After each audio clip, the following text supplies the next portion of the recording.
안녕하세요. 오늘은 그 불안에 대해서 좀 한번 이야기해 보겠습니다. 이 불안이라는 건 인간 존재로 태어난 이상 그냥 근원적으로 갖고 있는 가장 밑바닥의 정서라고 볼 수 있습니다. 근데 이 불안에 대해서 좀 그 깊이 있게 얘기한 사람이 이제 키에르케고르였죠. 키에르케고르가 얘기하는 불안이 과연 무엇인가, 어떤 것인가? 그것은 이제 이 창조 성경에 나오는 창조 이야기와 결부되어서 진행되죠. 그 이론이 하나님이 이제 인간을 창조했을 때 원래 인간 주체의 그 실존이라고 할까? 그것은 순결이라는 겁니다. 순결함의 상태. 그 순결함의 상태라는 것은 말하자면 그야말로 우리가 생각하는 그 깨끗함, 이기도 하지만 또 한편에는 무지라는 거예요. 무지인데 무엇에 대한 무지냐? 그 무에 대한 무지라는 거예요. 무에 대한 무지. 그러니까 평화와 안식이 있지만 그 이면에 무가 있는데 그 무가 무엇인지, 그 무의 실체성이 무엇인지, 그 무의 정체가 무엇인지에 대한 지식이 없다는 거예요. 그게 무에 대한 무지죠. 그게 그 처음 피조된 아담에게 있어서의 그 순결성의 상태였습니다. 그 무에 대한 무지가 아담에게 불안을 이야기했죠. 또 아담은 정신이라는 게 있었어요. 정신. 소위 푸시케라고 하는 것이죠. 그것이 이제 영과 육을 갖다가 조화시키고 종합시키는 기능을 하는데 이 정신이라는 것이 이 키에르케고르에 의하면 깨어있을 때와 잠들어 있을 때 이렇게 둘로 나뉘어요. 인간 정신이 잠들어 있을 때에는 어떤 상태가 전개되느냐 하면 그냥 무의 상태예요. 평화와 안식. 지적의 용어로 말하면 그냥 영의 상태예요. 영. 스위치가 꺼진 상태죠. 가짜 진공을 얘기하는 거예요. 아무것도 움직이지 않고 어떠한 충격도 없고 어떠한 동요도 없는 그런 평화와 안식의 상태죠. 이게 이제 정신이 잠들어 있을 때예요. 그냥 불안이 최소화되어 있는 상태죠. 그런데 정신이 깨어있게 될 때 그때는 어떤 현상이 생기냐면 어떤 가능성이 열린다고 얘기하고 있습니다. 그 가능성이라는 거는 그 무지로부터 자유케 되는 가능성이에요. 무지로부터 자유케 된다는 것은 결국 그 무에 대한 무지로 인해서 불안이 생성됐기 때문에 불안으로부터 자유케 되는 가능성이 열린다는 뜻이죠. 근데 여기에 하나님의 금령이 주어졌어요. 그 금령이라는 것은 지식에 대한 금령이에요. 지식을 가지면 안 된다, 너는. 선과 악을 분별하는 지식을 주는 열매를 먹지 말라. 그것은 결국 아담에게 지식의 세계에 들어가는 것을 막은 것이죠. 근데 사실 아담이 가지고 있는 그 불안이라는 것은 무지에서 오는 불안이거든요. 그렇기 때문에 이 불안에서 탈출하기 위해서는 지식을 가져야 되는데 그 지식은 하나님이 가진 지식의 영역을 나도 들어가는 거예요. 이 금령이 주어질 때 바로 어떤 그 현상이 생겼냐면은 하나님은 지식을 가지고 있고 아담 자신은 지식의 세계에서 배제됐다는 그 차이, 그 결여, 그 미끄러짐, 잉여, 초과, 요걸 대상 A라고 해요. 락강 용어로는.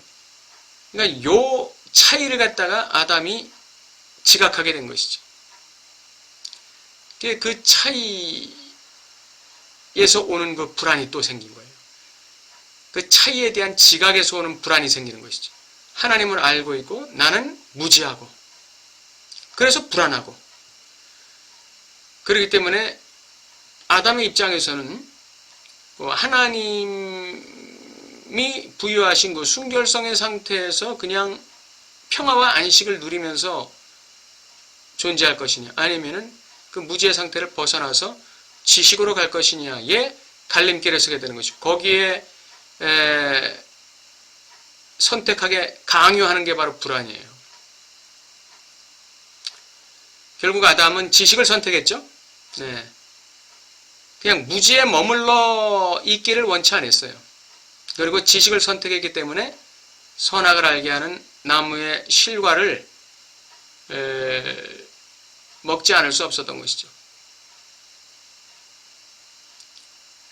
그러나 선악을 알게 하는 나무의 실과를 먹은 결과로 아담에게 주어진 상태는 뭐냐? 그 이전에 순결한 상태, 즉 무에 대한 무지의 상태에 있을 때 느꼈던 그 가지고 있었던 불안과는 비교할 수 없는 엄청난 불안 속으로 들어가게 된 것이죠. 그게 인간 불안의 원형이다. 인간 불안의 원형이다. 키에르케고르의 입장에서 보면 인간 불안의 원형은 그것이라고 할 수 있겠습니다. 프로이트에게 있어서는 불안의 원형은 거세 불안이에요. 그 거세 불안이 있기 전에 아이가 어머니에게 리비도 발동을 하려고 하는데 왜냐하면 엄마가 좋으니까 리비도 발동을 하려고 이게 성충동이라고 하죠. 리비도 발동을 하려고 하는데 뭔가 모르게 그 리비도 발동을 못하게 막는 게 있어요. 아이도 깨닫지 못하지만 뭔가가 있다는 거죠. 그게 결국 나중에 보면 그게 거세불안인데 근친상간을 금지시키는 뭔가가 있다는 거예요. 엄마와의 성충동 발현을 금지시키는 근친상간을 금지시키는 제3자 뭔가가 있다는 거죠. 그래서 그 엄마에 대한 성충동, 리비도 충동, 리비도 과잉을 갖다가 억압하는 그 리비도 억압이 생겨요. 거기서. 그 리비도 억압을 발생시키는 원인이 결국은 불안이라는 거죠. 프로이드의 입장에서는. 예. 그래서 이제 거세 불안이 거기서 나오는데 그 거세 불안은 프로이드가 말하는 거세 불안은 원래는 원래 의미는 이 생물학적 기관의 이 절단, 상실을 의미하는 것이었죠. 그러다가 프로이트가 그 의미를 좀 더 확장시켜서 사랑하는 대상의 상실이라는 것으로 거세 불안을 확장시켰죠. 그 의미를. 그래서 생물학적 기관인 남근을 절단당하는 그러한 불안에서 아이가 사랑하는 대상의 상실에 대한 불안, 그 상실에 대한 불안으로 개념이 좀 더 진전되게 되는 것이죠. 프로이트의 불안이다 그러면은 거세 불안과 대상 상실의 불안이다. 이 두 가지를 우리가 기억하면 좋을 것 같아요. 거세 불안이라는 것은 결국 근친상간의 금지잖아요. 근친상간의 금지라는 것은 결국 내가 침범해서는 안 되는 영역으로 들어가는 것에 대한 금지. 이렇게 확장 해석할 수 있습니다. 우리가 이 상징계라는 현실 속에서 살 때 내가 있어야 될 위치인지 아니면 내가 존재해서는 안 되는 위치인지 내가 행해도 되는 일인지 행해서는 안 되는 일인지 또 내가 손을 댈 수 있는 영역인지 손을 대서는 안 되는 영역인지 그것을 정확히 분별하고 우리가 존재하는 것 그것이 거세 불안을 통과한 주체라는 것입니다. 거세 불안을 통과했다는 것은 결국 상실할 대상을 상실하는 것을 받아들인다는 의미죠. 마땅히 상실해야 될 그 대상에 대한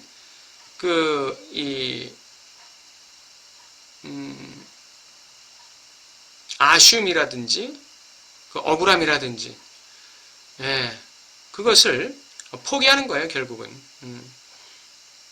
그건 원래 내게 아니니까. 엄마는 원래 내게 아니잖아요. 그 엄마란 존재는 내가 마땅히 상실해야 될 대상이란 말이에요. 그 마땅히 상실해야 될 대상을 내가 상실했는데 그게 뭐가 억울할 게 뭐가 있어요? 내가 손대서는 안 되는 물건에 내가 손을 대지 않는 거, 그거 당연한 거예요. 내가 손해보는 게 아니에요, 그거는. 내가 잃어버린 게 아니에요, 그거는. 내가 마땅히 그냥 손대지 말아야 될 것을 손대지 않는 것 뿐이에요. 그게 권력이 됐든, 명예가 됐든, 인기가 됐든, 뭐, 돈이 됐든, 섹스가 됐든. 내가 마땅히 놔야 될 그 대상, 내가 마땅히 상실해야 될 대상, 원래부터 내게 아니었던 대상에 대해서 내가 받아들이는 거예요. 그 상실을 받아들이는, 이 것의 불안을 받아들이는 것이고, 이게 프로이트가 말하는 거세라는 것이죠. 그러면 락강이 말하는 거세는 어떤 의미인가? 락강이 말하는 거세는 향의 주체로부터 욕망의 주체로 넘어가는 것, 그게 락강이 말하는 거세예요. 거세 불안이기도 하고. 그러면 향유의 주체에 우리가 머물러 있다는 건 뭐냐면, 주체가 엄마라는 대타자와의 이자 관계에 묶여 있다는 얘기죠. 엄마라는 대타자와의 그 향유 관계 속에 내가 지금 완전히 매몰되어 있다는 얘기예요. 그렇게 되면은 어린아이의 주체는 소멸되는 거죠. 이걸 아파니시스라고 하죠. 주체의 소멸, 주체의 소외, 주체의 사라짐. 아파니시스란 말이에요. 이게 바로 엄마와의 향유를 누리는 대가로 지불해야 되는 존재의 죽음이에요. 그러니까 죽음 충동일 수밖에 없어요. 내가 엄마와 향유 관계 속에 들어가겠다는 것은 나는 죽겠다는 거나 똑같은 얘기죠. 거기 엄청난 존재적 불안이 있는 거예요. 그 영역 속에는. 그 불안 때문에 아이는 아버지의 거세를 받아들임으로써, 즉 거세 불안을 통과함으로써, 거세 불안을 통과한다는 건 뭘 의미하느냐? 완벽한 향유라는 건 없다는 거 받아들이는 거죠. 아무리 엄마라 할지라도 이 엄마와의 향유 관계 속에서 나는 완벽한 향유에 도달할 수 없는 거예요. 그게 성관계는 없다는 그 락강의 명제의 의미이기도 하죠. 완벽한 유토피아는 없다. 완벽한 향유 관계는 없다. 그게 권력이 됐든 섹스가 됐든 명예가 됐든 인기가 됐든 돈이 됐든 어떤 단체에 소속이 됐든 이 세상에 사는 동안에 나에게 완벽한 기쁨이, 즐거움이 될 수 있는 대상은 없다는 것. 이걸 받아들이는 게 거세예요. 결여를 받아들이는 것이죠. 주체는 존재적으로 결여되어 있다. 원천적으로 결여되어 있다는 사실을 인정하는 것이 거세예요. 상징적 거세라고 하죠. 그래서 그 거세를 받아들임으로써 내가 욕망의 주체로 새롭게 등장하는 것입니다. 그때의 욕망의 주체는, 물론 락강은 주체의 욕망은 대타자의 욕망이라고 해서 이 주체 자체가 가지고 있는 욕망은 없다고 보죠. 모두 다 대타자에 의해서 주어지는 욕망이라고 보지만, 우리가 거세를 통과한 주체가 가지는 욕망이라는 것은 대타자가 제시한 그 욕망, 액면 그대로의 욕망이 아니라 비틀려진 욕망을 의미하는 거예요. 약간의 비틀림과 휘어짐이 있다는 것이죠. 대타자의 욕망이 주체 안에 들어와서 그 주체를 욕망의 주체로, 결의 주체에서 욕망의 주체로 발현시킬 때 거기에는 약간의 비틀림이 있다는 거예요. 그게 주체의 욕망이죠. 그게 주체의 자유의 공간이에요. 주체가 주체로서 쓰는 순간이죠.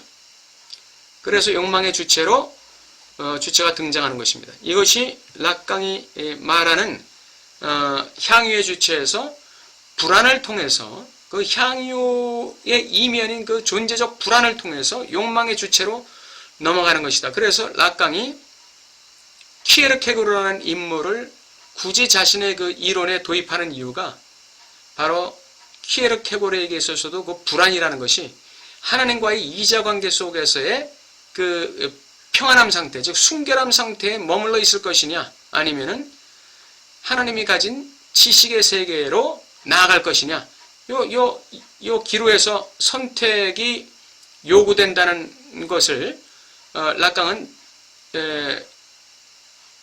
말하자면 그 원용해서 엄마와의 이자관계의 향유 속에 묶여 살 것이냐, 거기서 내가 존재적으로 머물 것이냐, 아니면 아버지의 이름, 아버지의 법을 통한 거세, 즉 결여를 수용함으로써 나에게는 완벽한 향유라는 건 없다, 내 인생의 유토피아라는 상태는 없다 라는 그 결여, 존재적 결여를 받아들임으로써 거기서부터 내가 욕망의 주체로 나의 주체적인 전복을 이루어내느냐, 꼭 기로에 선다는 의미에서 키에르케고르의 그 불안과 그 형식적으로 통하는 면이 있어요.